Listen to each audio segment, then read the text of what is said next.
Gordhan will deliver his first budget speech tomorrow at a time when South Africans are battling with an interest rate hike, price increases at all levels, and of course the weakening rand.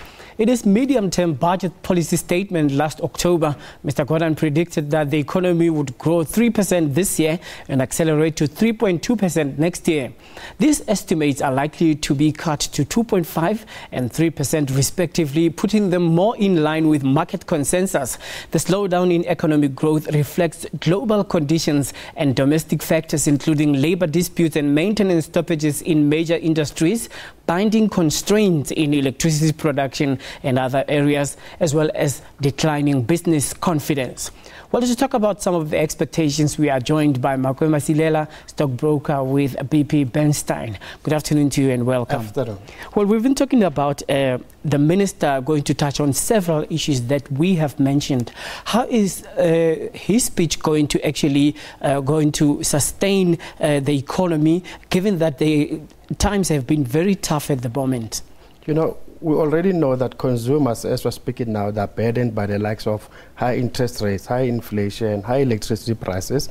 And as we know that our economy is 60% driven by consumer spending. So if you've got a consumer who's burdened already, that automatically tells you that you don't have to expect much when it comes to economic growth. And now that talks to the very same tax revenue, that if companies are not making money, how do you collect more taxes? And now if you've got less people working because consumer spending is not okay, it means companies won't hire more people, so you'll have less people working. Also that means your income tax collection will be less. And we know that so far the significant part of our taxes is coming from income tax. So now the guy is caught between reality and expectations. So it's a question of trying to balance the two, but it's a very, very thin line, because in this instance, the government has to show us how they're going to collect money, and maybe we have to start thinking out of the box, that maybe to have better tax collection or revenue, it's not necessarily a question of increasing taxes.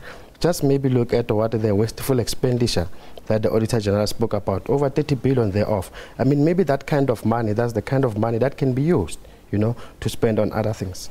So how can then we avoid the economy going to the sideways in as far as a high production cost and of course high supply side issues that, you know, involve transport, as you know that if you have Tiger brands having to comply with e-tolls, the price increases in all their supplies, of course, will affect the consumer. The consumer will bear the brunt. So how is the minister then supposed to actually help the consumer to survive in these tough economic times? In this instance, bear in mind that chances are we might get a petrol price increase come next week Wednesday.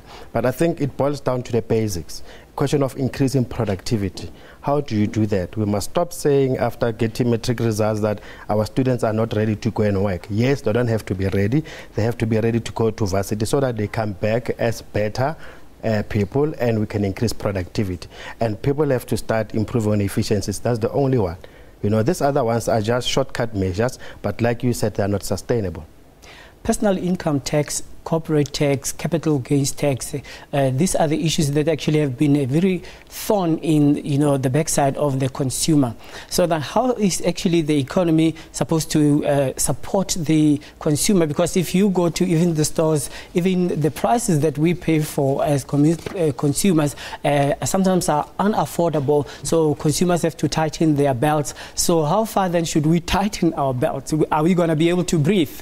You know, I think it boils down to, number one, make sure that you pay your most expensive debt, the likes of your credit cards, because that's where they charge you more interest rate, so that you are able to breathe. But other things, they will be definitely beyond our control. I mean, if we've got a weaker rand, high oil prices, that's inflationary in itself. That's beyond his control as the Minister of Finance. But I think people have to go back to the basic. Structural changes have to be made, and the change of mind shift. That's the only way to have something sustainable going forward. All right, then sin taxes and the fuel levy. That one is a given. And I think by now, when we start talking that we don't expect him to increase taxes, we're not talking about the likes of sin taxes. For us, that one is a given. Definitely there will be an increase comes to that. So people will smoke and drink less? Depending on the stress level. All right.